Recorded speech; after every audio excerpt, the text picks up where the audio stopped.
Fun Podcast Network. This podcast is brought to you by our friends at Linode. Whether you're working on a personal project or managing your enterprise's infrastructure, Linode has the pricing, support, and scale you need to take your project to the next level. Get started on Linode today by going to linode.com/remote-ruby. This is Remote Ruby. Have you any remote idea to the meaning of the word? Hello, Andrew. What's up, Jason? It's just us today. It is. Let the children loose. Yeah, it was weird because the last episode was just me and Chris. So it's going to be weird when we all get back together. Yeah. Yesterday, well, I guess the episode that y'all recorded will come out a week before, but it was you guys technically recorded yesterday. And yesterday I was on the beach. So. Oh, good for you. Yeah. Getting some relaxing in. You just take the day off? Well, I guess I haven't mentioned this yet, but I am currently unemployed. So I have day off. You're like already done working. Yeah. Monday was my last day. I guess for a little bit of context, I was laid off from Code Fund, unfortunately. It was a little unexpected, but that's the way, COVID kind of took away a lot of our business, and that's the way it goes.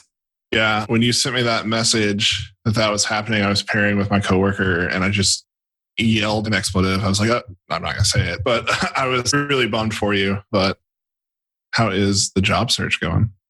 It's not going too bad. I've got several companies I'm talking to right now. So, I'm lucky in the fact that I have visibility in the community. People know who I am, or some people do. I've been blogging, been podcasting, been doing a lot of open source. So I am lucky from that respect that, when I posted on Twitter and said that I was looking for a new position, a lot of people reached out and they were like, hey, either A, we have a job opportunity that we had to talk to you about, or B, just words of encouragement or support. So that was really great. Yeah, that rules. I kind of I don't know. I was thinking about that when you told me, everyone. You have a good network of people who will help put it out there. And it sounds like it is already starting to pay off. So yeah. So I've been doing some interviews, trying to get I redid my personal site in BridgetownRB, and I need to get that published probably today or this weekend. But yeah, so just surfing the job market. But I got, I have some savings and I got a little bit of severance. So yeah, I'm okay right now. So that's good. I know a lot of people aren't as fortunate. So I'm definitely counting my blessings. Have you had any interviews yet? Yeah, I've had several interviews, a few with companies that just weren't going to work out, either for, they weren't something I was looking for, or they were working in a tech stack I wasn't particularly interested in, or they weren't going to be able to pay me what I thought I was worth. But I have several that are ongoing, and I made it to the second or third round of several. So great. Got some tech challenges to come up. Man, my last experience interviewing was just draining because I was quietly just seeing what was out there. But I interviewed with one of the large companies in San Francisco. And I went through 5 or 6 phone interviews. I flew out there. I had a 5-hour interview. Interviews are draining. So it is. The nice part, well, I don't want to say nice, but the side effect of COVID being rampant is a lot of these companies are either now offering remote positions and they're doing all their kind of interview process remotely. So no, it doesn't look I'll be having to travel anywhere, which is nice because I'm still pretty paranoid about COVID. And, I think North Carolina is about to get shut down again because people just aren't doing what they need to be doing. So, Yeah, COVID's a whole other issue right now. So the way Tennessee is operating is the Tennessee governor is kind of making the rules for all the counties in Tennessee, except for the ones that house Memphis, Nashville, Knoxville, Chattanooga, the bigger cities in Tennessee. And so Memphis is we're going to do a 3-phase rollout. And it's based on this criteria of how many new infections there are, how the hospitals are. And so it kind of just felt like people were like, woo, everything's back to normal. And so we're in phase 2. And then it's like, wait a second, we're going to be stuck in phase 2 for a while because everything's going back up. Yeah. I mean, I was down in Myrtle Beach a few days this week, and absolutely no one there is, social distancing or wearing any. I didn't see a single person wearing a mask other than I was with my parents and they really wanted to go to a restaurant. I was like, well, I wore a mask in the restaurant and not a single other person was except for the waitress. So, it's unfortunate, but people. I tried to do the restaurant thing here. I took a couple of days off and I was like, let's go all eat as a family. Like our criteria was we had to eat outside, like on the patio. And even then, like, the restaurant adhered to everything really well. But even then I was still like, I have really bad anxiety problems. So every time they brought me something, I was like washing my hands. I went through a whole bottle of hand sanitizer. I was like, this isn't fun, which is what eating out is supposed to be. So yeah, the restaurant like that we went to, because we went to one restaurant and I was like, I'm not going back to another restaurant. I was like, this is ridiculous. Yep. I was like, I wouldn't classify myself as paranoid. I don't suffer from anxiety, which I'm very lucky to not have. But sure. I was like, stay away from me. I was like, all you people, like, you get away from me. Yeah, it's I don't know. It's the unknown of all of this that it's just the worst. Like, things are starting to open back up. We had a trip scheduled. Actually, I was supposed to be there now, like in Cancun. And then we moved it to September. And then my wife literally came in this morning and was like, hey, the resort's closed till October now. And I was like, just get our money back. Like, I don't want to keep rescheduling it because I just don't know what's going to happen. Like, is it going to spike again in the fall? Like, yeah. So, well, this is good. I mean, we're pretty much medical professionals. So, well, the benefit is that we actually like believe science is real and like, super sad part, but paying attention and being vigilant, I think. Yeah, it's been my whole thing with this has been like, I respect people who don't feel the same way about COVID I do, because I know that I'm a little bit of an edge case. My kid was in the hospital with pneumonia when it all started. Like, I'm just trying to be a little extra careful. So like, I respect that people aren't as careful as I am. I have a little less respect when people give me grief for feeling like the way I feel about it. So that's my only rule in life with this is I respect it, but just respect me too. You're a better man than me because I feel very little respect for anyone who I see outside without wearing a mask. So, which is the majority of people around me, which is it's unnerving and it's frustrating, but that's where we're at right now. Yeah. Memphis just passed have to wear a mask in public, but then they were like, well, how are we going to enforce it? And so now it's been a week of talking about well, how do we enforce it? So probably by the time it's figured out, we'll all be sick. So anyway, well, I'm glad the job search is going well, though. I don't know. It's never easy to not have an employment. And it's I don't know. I'm really glad to hear that you've got some runway and you got some things looking up for you. So yeah, I appreciate that. And it's not great. It's not a great time to be looking for a job, because unemployment's so high. But like I said, I'm very privileged and lucky to be in the position where I'm at. So, hopefully I'll find something that will be a good fit for me, good fit for the employer. And if you're out there and someone who needs a Rails developer, message me on Twitter, email me or something, because that I'm still actively looking, even though I'm, continuing through the interviews. Yeah. So some of these interviews you've done, it doesn't feel like a real common practice, and please correct me if I'm wrong, but at least in Ruby jobs, I don't really feel like whiteboard interviewing is still a thing as much. Have you had to go? I mean, obviously you haven't gone anywhere, but have you had to do any of those kind of solve this really complex computer science problem with words for us? No, I have not, but I have one company wanted me to build a like sample app or whatever. Like they're like, build this application and then we're gonna get on the phone and talk about it. And the criteria is it just has to pass the test. And then that's not going to be that difficult, I don't think. But the other one that's offered it was like a technical challenge, something called Hacker Rank. So I've never done that before. I'm not really sure. I haven't done it yet. So I'm not really sure what that's going to entail, but I assume it's going to be, kind of computer science / Ruby related questions. So not quite whiteboarding, but kind of just similar, like to the idea of just asking like computer sciencey questions. One of my favorite interview processes was actually the one I was talking about. That was really long, even though I had to like fly out and everything. I didn't do like any whiteboarding, but like my screening interview was a phone conversation for 30 minutes where someone who I actually already knew like of and really respected asked me questions about Ruby for 30 minutes and was like just making sure I knew the basics. And like, I don't know, that felt really good.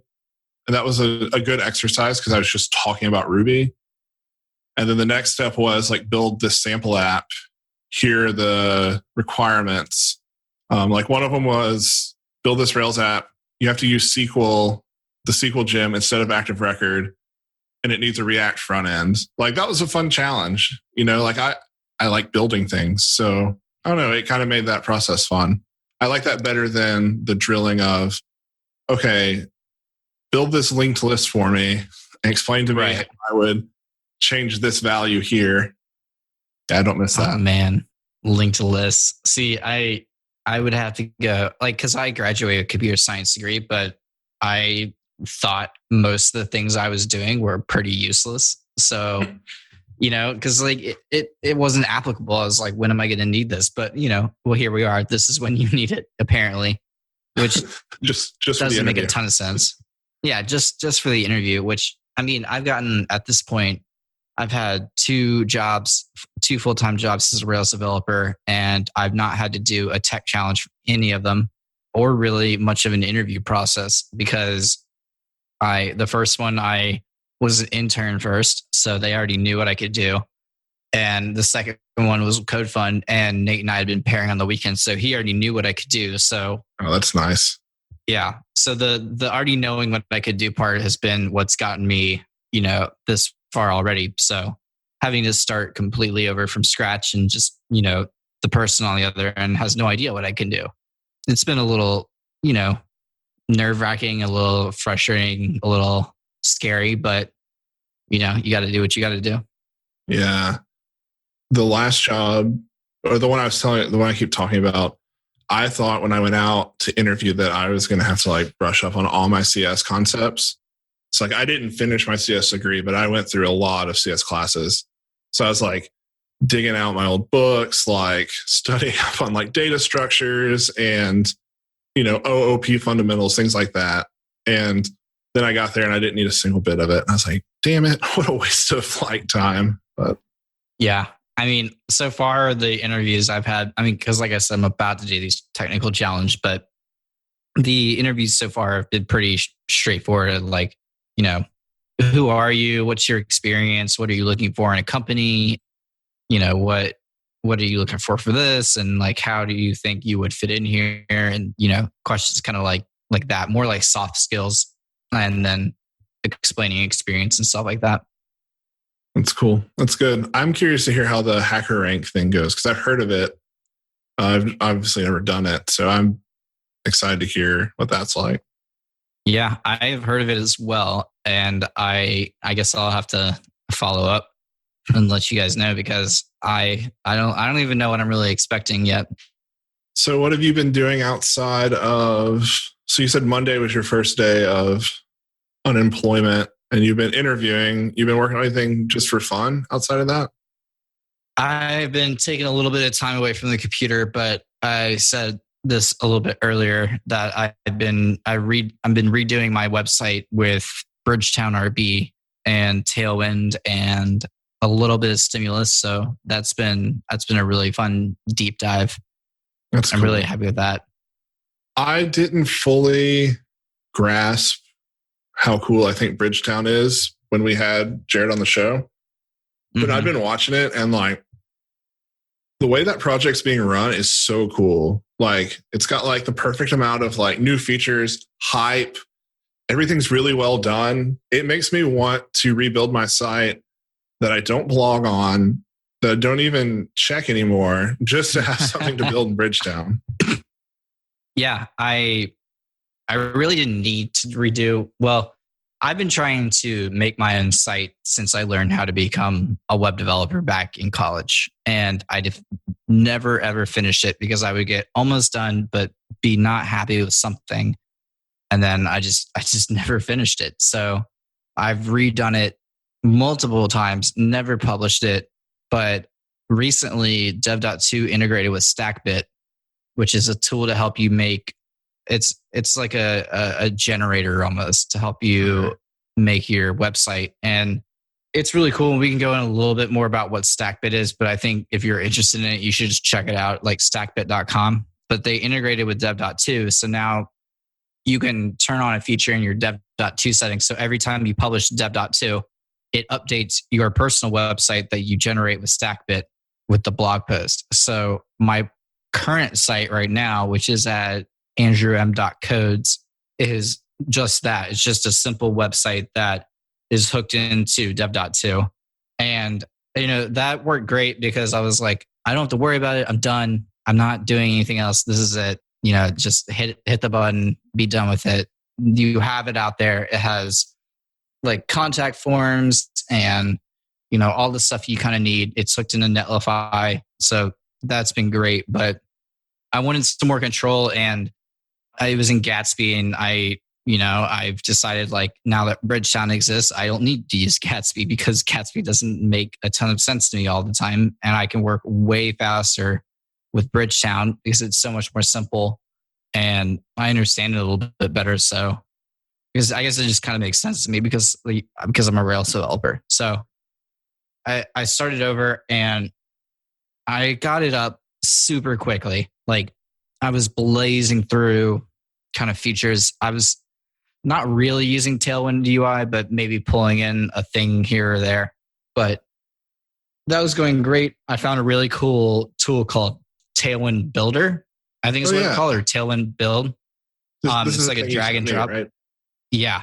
It's like a drag and drop editor for Tailwind. So they have a bunch of, different sections or different, things you can add, and you could just drag them onto like their builder UI and then export the site as HTML. So I basically use that to generate out the skeleton and then kind of just, touch things up here or there. But that saved me a lot of time, just like going from, because Tailwind UI is great, but this has more stuff on it, and it has a couple more features that Tailwind UI doesn't have right now. So I've been using that, and I was almost done with it when Jared announced, I guess, Bridgetown 0.15 was in beta, and he was looking for people to beta test it. So the big difference between this is instead of using includes, which I think is a thing that was brought over from Jekyll, where you have parts of the site that you can kind of include almost like a partial. He created his own liquid component framework. Framework may not be the right word, but instead of using these includes, you would use these liquid templates, and then you can even generate your own previews and kind of like a style guide with it. So I decided to move everything over to that. And that was a really easy process. And I think it really helped simplify some of the architecture and pattern questions I had, which was like the main thing that was slowing me down a little bit with Bridgetown. Was just like, all right, well, I don't really know what's the best practice for this or that.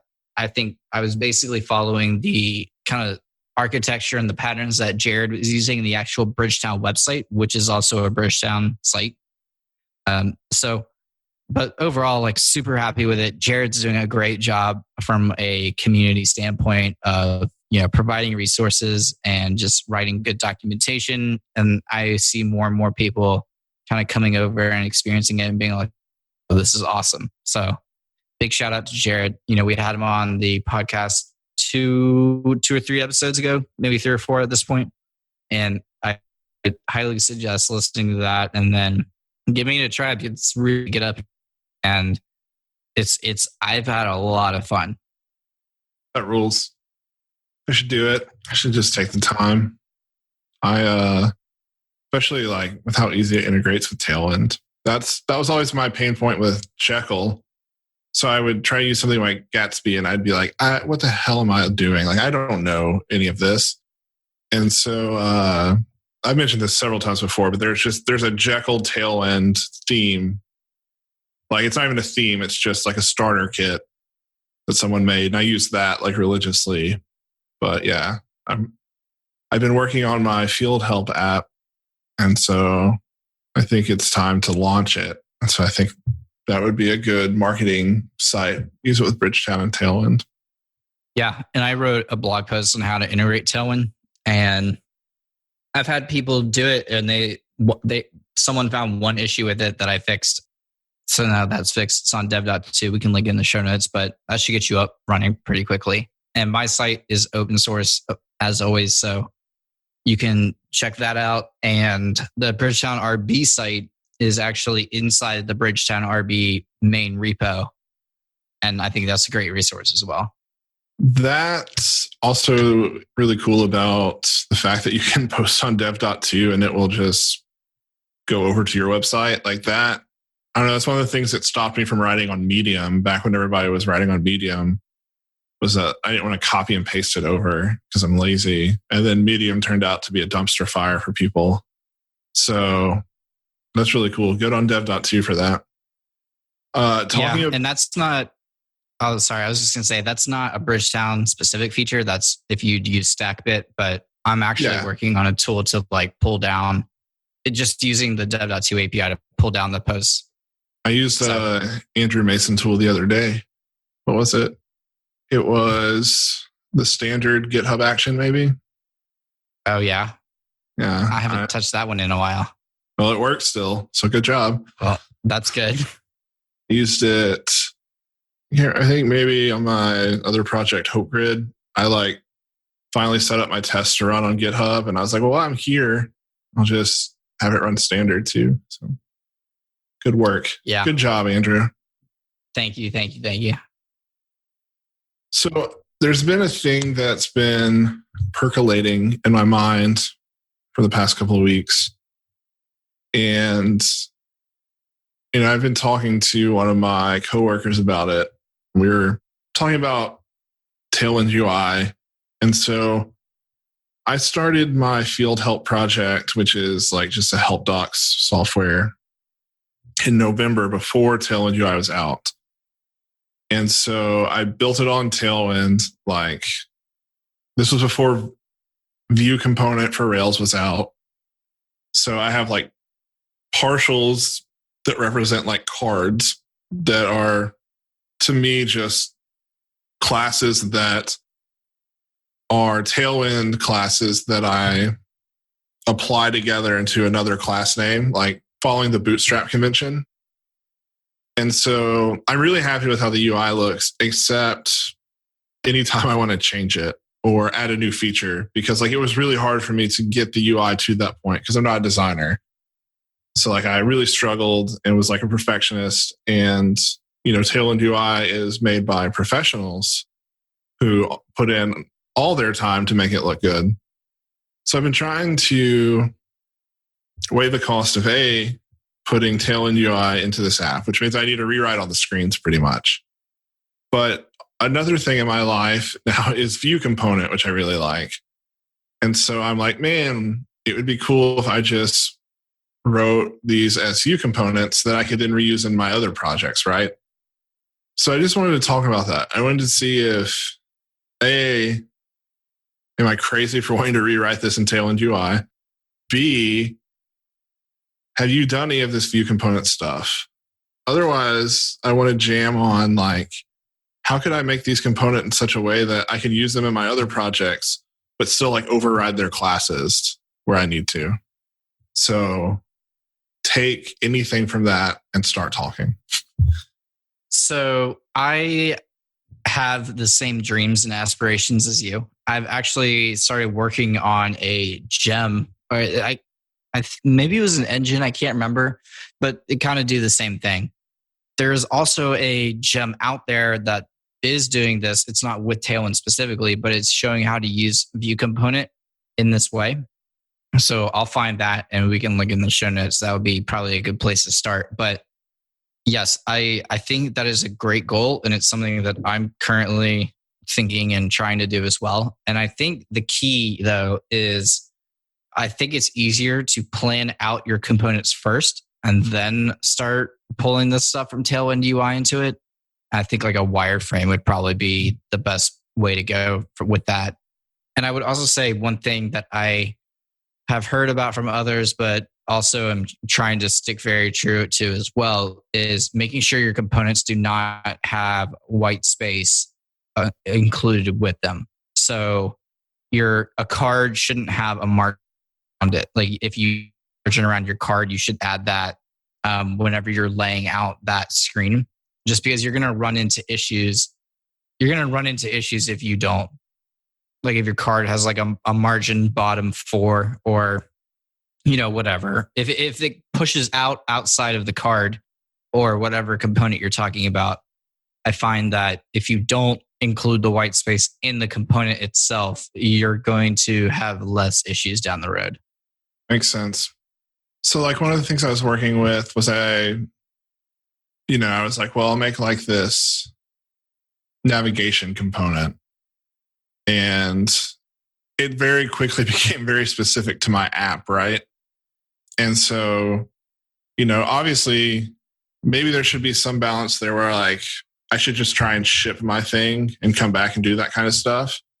But it was hard for me to not think about how cool would it be to reuse this. So like I'm trying to find that balance. But like one of the things was I made a button component, right? Mm-hmm. And I gave it, in Tailwind UI, for their button examples, there's 5 different sizes. So like I just made one component that you give a size option to, kind of like you do with Bootstrap, right? You have button XS, button SM.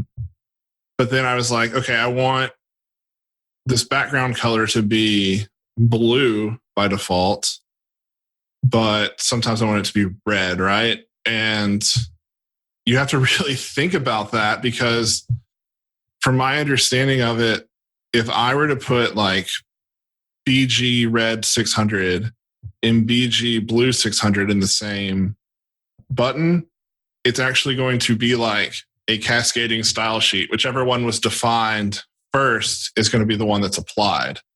So like right. There's some kind of semantics around there. And it's like, how do you do that? Do you just always make a button component and not have a background? And like, that's a required thing you have to pass. And then also though, like, yeah, how do you make that like a reusable component, like for other projects, right? Like you have to almost make it an engine where you have these components available, and like Devise, if you want to override it, you have to like install it into your app. So I don't know. I'm interested to see how you are approaching that. So when I think about that, I think about, okay, I have a button and, maybe the button has other attributes that we don't really need to worry about right now. But the main things that you hit on were the size and what I'm going to call the variant. So the variant is, does it have a blue background with a darker blue border? And when you hover over it, the background is white and the text is blue. Something like that. You can think about it as the same way as Bootstrap has variants with their danger primary, et cetera, et cetera. So what I typically do is I establish those variants and what specific classes belong to each variant. And then I set a default. And there's something that Joel Huxley talked about in his RailsConf talk this year, or his couch talk, was called find or fall back, which is a method at GitHub they use where you pass in a certain attribute and it checks to see if that attribute is a member of a list. So if you have your variant list and you maybe just go ahead and use the same variant names as Bootstrap because that's, something easy for you, like primary, success, danger, warning, et cetera, et cetera. And then you set a fallback. So in your probably case, the fallback would be primary. So what I've been doing personally when I architect these is I set I choose the variant, and if you don't pass the variant in, it defaults to primary. But if you do pass it in, it goes and it grabs the correct classes, basically like a hash or, whatever data structure you want to make. I think a hash is pretty good because then you can just pass in the key and then get the specific classes out. You find all of the classes that are similar between the two. You pull out all the specific ones into this hash, and then you specifically pass that key in, pull those correct classes out, and then add them to your object or your Makes HTML sense. structure. I've been using content tag a lot because you can pass in an array of classes, so I find that easier. I did this a lot in CodeFund, and so if you ever go look at the CodeFund components, several of them are architected like this, where mostly right now it's like add classes, so you can add additional classes, but it would work the same way where you just choose your variant and maybe your size, and then you have methods inside of your component that add classes to your main. Let's say you define a classes object in your initializer for your component, and then you can keep adding classes to that, concatenating them or just adding them to your array, however you choose to do that. And then that would be what you pass in. If you're using a tag div or content tag or however you decide to do it, or just flatten it to a string, and that would be what you put in the HTML. That makes sense. That makes me like, this is also that balance of, this all sounds so good. Is it worth it to do it like in a side project? And I just don't know. I think that's where I keep getting stuck. Well, I think the main thing is that writing like an engine or a gem or whatever is going to take time, and it's not going to be as straightforward as like it probably ought to be. So what I have found myself doing is being very intentional about the way I set up my components when I'm creating a new project, and then literally just copying them from project to project because I keep refining them every single project. I refine them a little bit more. Maybe I find a better way to add in, extra attributes like data attributes to the component, or I find a better way to do this or that. And I started to abstract them, but then I stopped because I hit some issues with the way the gem and /engine, whatever it was working. But I'm not going to do that until I am totally 100% set on how I want every component to be. And I've also been trying to document them a little bit just with comments in the file. So I personally right now, I would just keep copying them from project to project until you try to keep them the same. But if you're going to keep finding better ways to do things, especially as, View component gets more upgrades and enhancements, and as they increment the versions and people add more cool stuff to that project. So I'm not sure I'm in a place really right now as where I thought I was. I'm not sure I'm in a place anymore where I'm like, okay, I know how I want all these components to be structured and architected, and I'm at the point where it makes sense to pull them into a separate gem or engine to pass them along. I think right now, copying and pasting them from project to project is perfectly okay. And it's going to save you a lot of time in the meantime. Yeah. Part of me also wonders, should I just use Bootstrap? I don't know. I love Tailwind so much. I'm just not a designer. So that's the promise of Tailwind UI. But one of the things that Bootstrap does well is that they're we give you components through class names, and that's easy for me to move quickly on and be consistent at least, right? And that was one of the problems I had with this field help project, was that my designs weren't consistent, spacing, things like that. It was hard to do, to build every rule of that. So yeah, that is a challenge. I mean, but it's going to keep being a challenge. I mean, whether you're using Bootstrap or not. So that's why I said I think for right now, it kind of makes more sense in my mind to just keep copying these until you need to abstract them. So, and this is also something I almost mentioned this to Andrew Famera and Chris the other day, but something came up and I completely forgot. I've been working on this idea, and I've been thinking about this for a while now. I've been collecting Tailwind resources. I've been reading a lot of component or design systems from in other languages and just researching how they're doing it, because that's what Joel basically said. That's how GitHub is doing it, how they're thinking about their architectures by looking at other ecosystems. And basically, they've solved a lot of these problems. So like copying the way they're doing it, I think is just, you standing on the shoulders of giants. And this would be a project that I would definitely be interested in working in with you or alongside to kind of, to make something that a Rails developer can easily pull in and have Tailwind.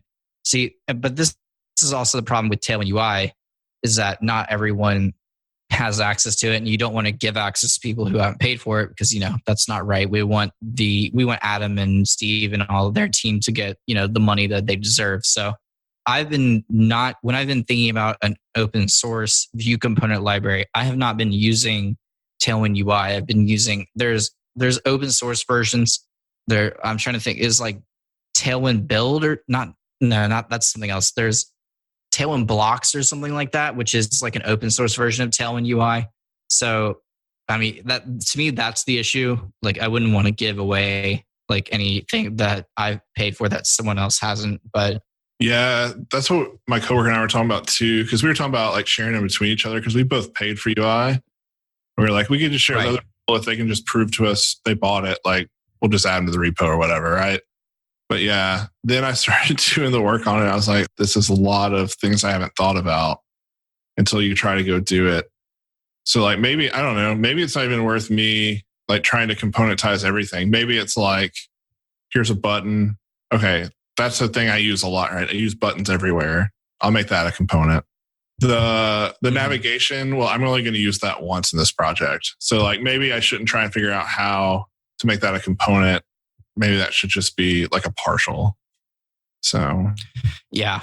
I mean, that kind of ties in with the way Tailwind is kind of their philosophy is as well. Like if you're going to keep reusing it over and over like a button, then it makes sense to maybe abstract that into using like the apply class or the apply in your CSS to have it like .button class reference all of the classes that a button makes up and then, extending that as needed. But if you're just creating a navigation bar, you're not going to reuse that. You're not going to have several navigation bars likely in your app. You're likely going to have one.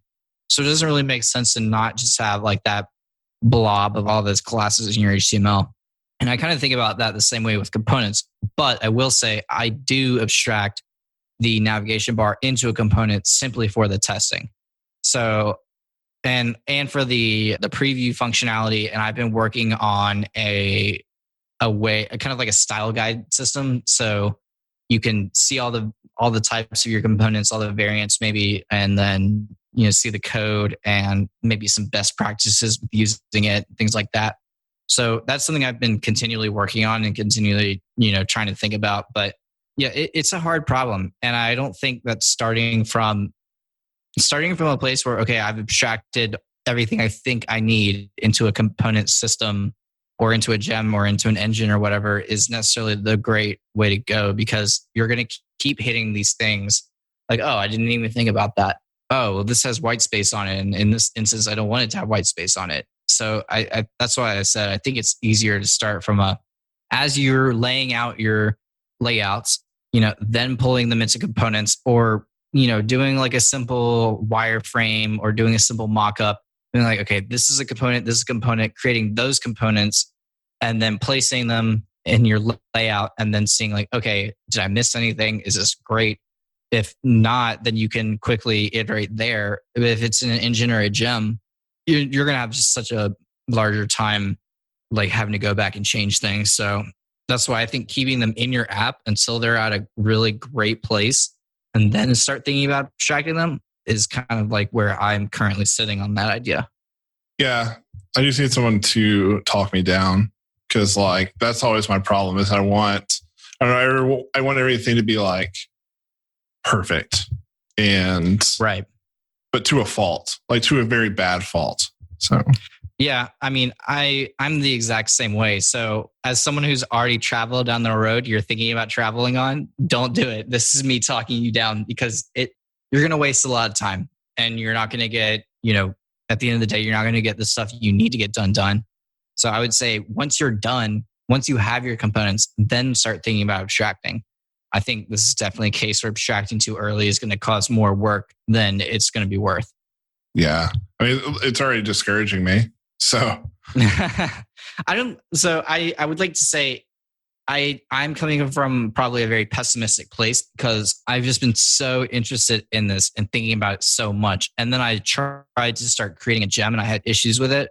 And it was very discouraging. But I think it was at that moment that I was like, okay, really I'm abstracting too early, and I think you could even like create a repo and just stick the components in there, not even a gem, just literally a repo that you could clone down and just copy straight into your project. And I think that's totally fine right now because that's going to give you the most flexibility right now. It's not going to be as user friendly or whatever, but if it's just for you and your friends, then I don't think that matters. And then I think that also gives other people a great place to start from.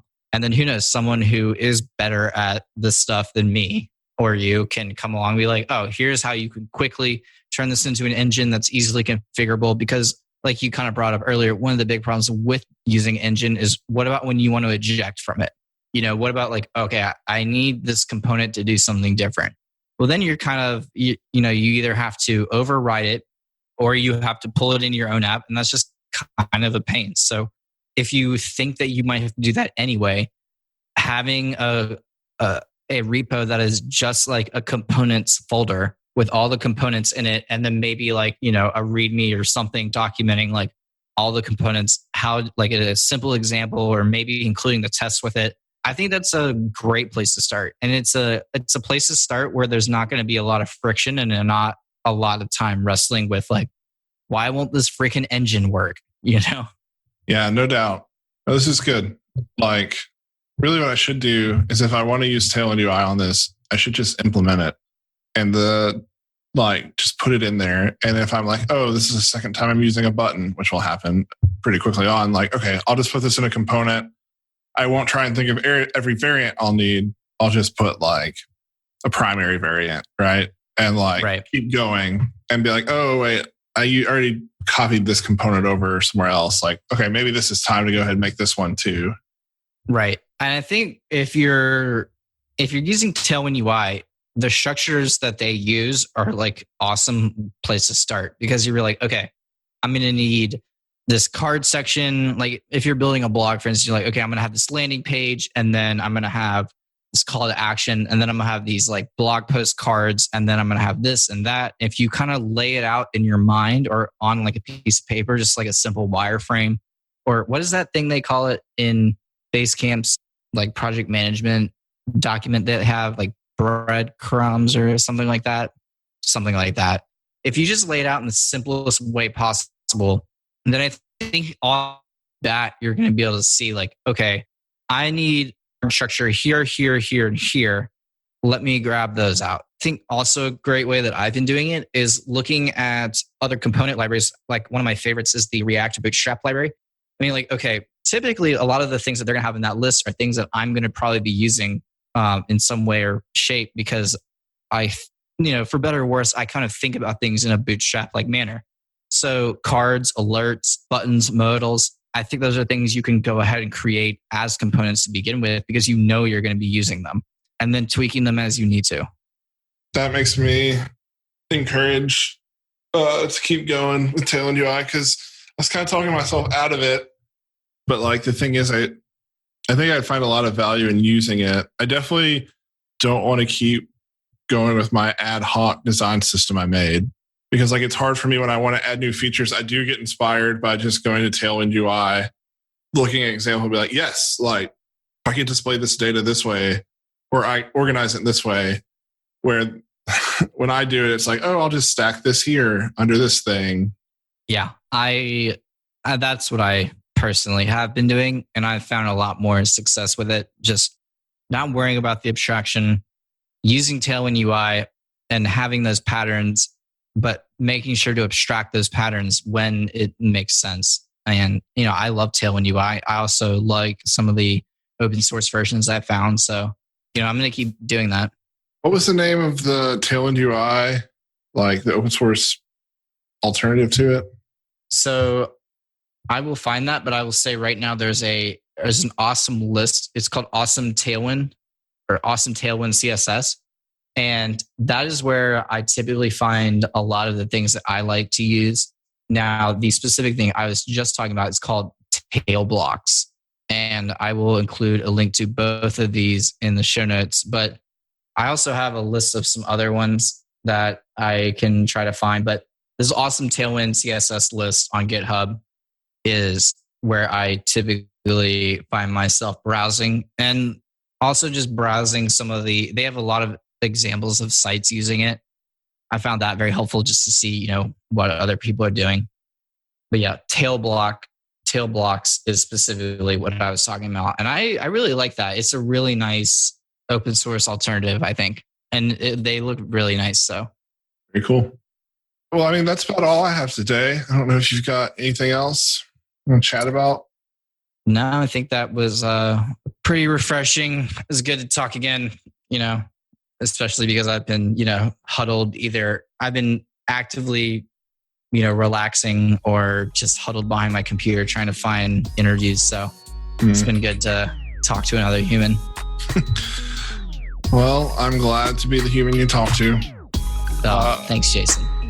Godspeed in your job search over the next week, and I'll talk to you next week. Yes, sir. Have a good one. This podcast is brought to you by our friends at Linode. With 11 data centers worldwide, including their newest data center in Sydney, Australia, enterprise-grade hardware, S3-compatible storage option, and their next-generation network, Linode delivers the performance you expect at a price that you don't. Get started on Linode today by going to linode.com/remote Ruby.